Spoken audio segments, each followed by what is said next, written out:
we can't bring our children up the way we some of us were brought up. Yeah, where you say, I said bye to my parents in Mbobut forest, and they don't know what you are doing until they know that after 4 years they must come for graduation. They don't know what's supplementary, they don't know anything. Yeah, you cannot do that now with this generation. We have to monitor to know where they are children. That's why when the president said the other day, we must look after our children, people thought it's political. It is not. As parents, we must do something different. Know our children, know their friends, know what they do, and so that we do not regret when they are eventually addicted. Whereas technology has come as a boon, aiding access to academic materials online, the report also revealed that there was an increased use of online platforms and websites for promoting the sale and use of drugs and substance targeting university students. As a government, we shall not allow this to continue. Crime anywhere is a crime everywhere. It doesn't matter whether it's committed online or offline. We must bring to book all these criminals killing our children's future by peddling drugs. The anti-narcotics unit within the Directorate of Criminal Investigations must therefore up their game in their enforcement of narcotic drugs and psychotropic substance abuse. And I thank you very much. And I thank you, IG, for confirming that we are going to strengthen this department. And it is important that we do so.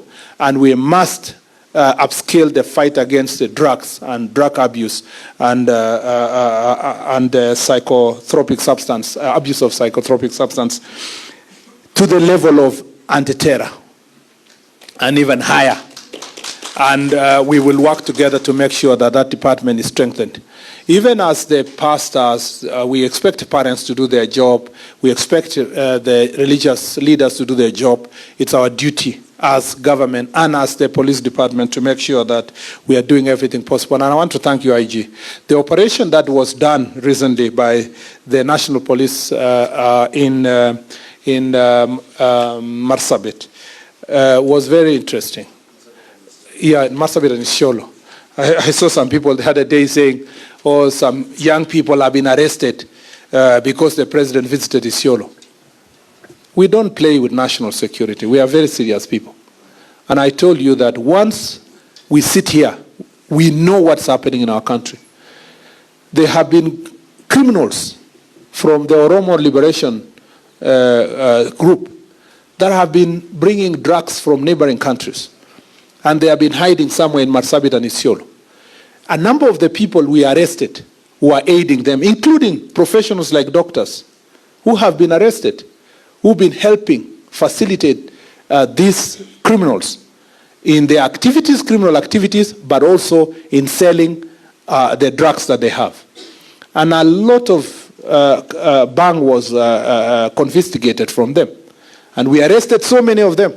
And that's why when we say we need support of the media, when it comes to crimes like this that are affecting our nation, we must, all of us, speak in one voice. Forget about the politics. When the president spoke in Isiolo, he was speaking out of information about what is happening in our country. And let me tell you this. Those leaders, including county officials that were arrested, will face the full force of the law. And I must say this. There are elected officials and leaders who are hiding behind political action by mobilizing young people, giving them alcohol, and asking them to come and heckle their competitors in meetings and dragging them to make sure that they do so on their behalf. We are coming for you. And when we say we are coming for you, we mean it. You saw what happened in Kakamega the other day, where politicians coming to a funeral of a person they don't call anything. They don't even know. They have absolutely no relationship. Family that is mourning. Because of your political competition, you know, you're asking weekend, where is the biggest funeral around? Who has died somewhere? You start organizing young people, give them drugs, give them alcohol, bring them to a funeral that you are not invited in the first place, arriving there to cause mayhem and fights.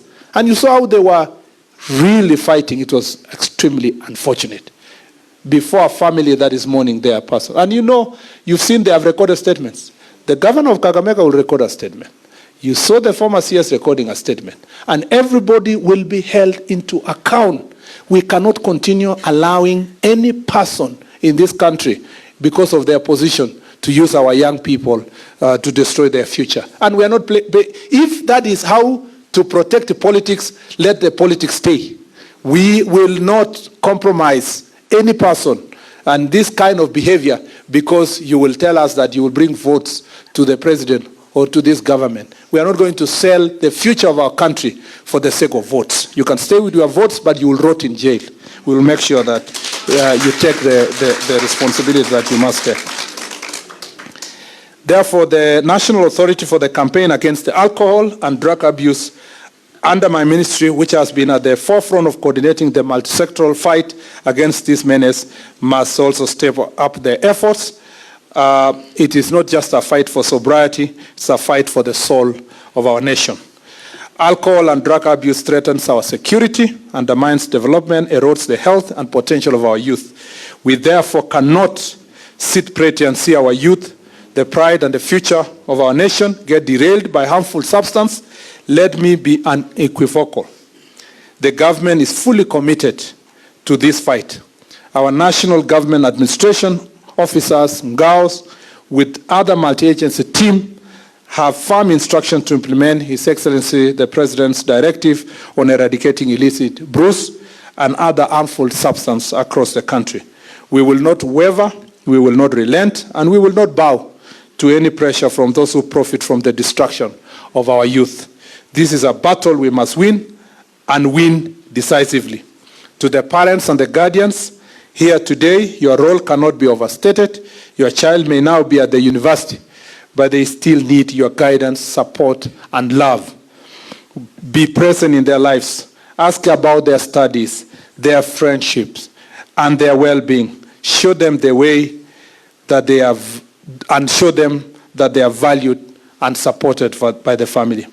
Be vigilant for the warning signs, a drop in academic performance, withdrawal from the social activities, mood swings, or secretive behavior. These could be the red flags. If you notice them, don't hesitate to have an open and honest conversation with your child. Remember, your involvement could be the difference between bright future and a life derailed by addiction. We have been told, because I attend also parental classes, that we must talk to our children, including asking them who is their girlfriend now, who is their boyfriend. You must now live to the reality of the time. Our days, your father cannot contemplate asking you something even close to that. In fact, in the village where I came from, if your father sees you walking with a lady, he will pretend he saw something on the other side, and he will change route and course. You are not allowed to be anywhere walking with a girlfriend. Now it is unfortunate that these are new times. We can't raise our children the way our parents raised us. We must have an honest conversation and to show and to understand what they are doing. To the university administrators and faculty, you are not just educators, you are custodians of our future. Your institutions must be safe havens where students can thrive academically, socially, and emotionally. I urge you to prioritize prevention programs, create substance-free social space, and provide wellness-focused activities. Provide sports activities, you know. I just came from the sports ministry. My dream was then, and still is, that the university become the center of sports excellence in the country. And please provide those activities for young people, opportunities for them to run, places for them to play football, to basketball. I personally never realized that I was in fourth year, to be very honest. From the day I joined first year, I was in the Christian Union, I was in student politics, I was in the football team of the university, I was in the debating moot court team, I traveled all over the country, to preach all over the country. I traveled out of the country to go for seminars and workshops. Then I realized at some point it is fourth year. In fact, the day I left school, I realized everything I owned within school was not mine, including the school mattress. I actually almost begged that, can I be given this mattress to go with? Because the first day we went out and with my friends, we slept on the floor. It was the second day that we looked for a mattress, we changered a mattress. So let me say this. The university must be an interesting place for our young people. Idleness will create an opportunity for drugs and drug abuse. We must make sure that somebody is playing some role somehow in some activity and busy, whether it is Rotary Club or something, or they are in Red Cross or volunteering in St. John Ambulance or something, so that then we can keep them as busy as possible and make the university more interesting and make their grading even more interesting with extracurricular activities, and we look for those activities. Equally important is ensuring that students struggling with addiction can seek help without fear of stigma or judgment. Let us build universities that nurture not just minds but also character and resilience. The idea that you expel a student because they are addicted may have to be revisited. Yeah, because I have now grown up and I've been told that addiction is a disease, like any other disease. Instead of expelling them, you have to find ways of making sure that they are treated because they're looking for treatment. So there is a whole, focus on change of mind to make sure that this sector is different.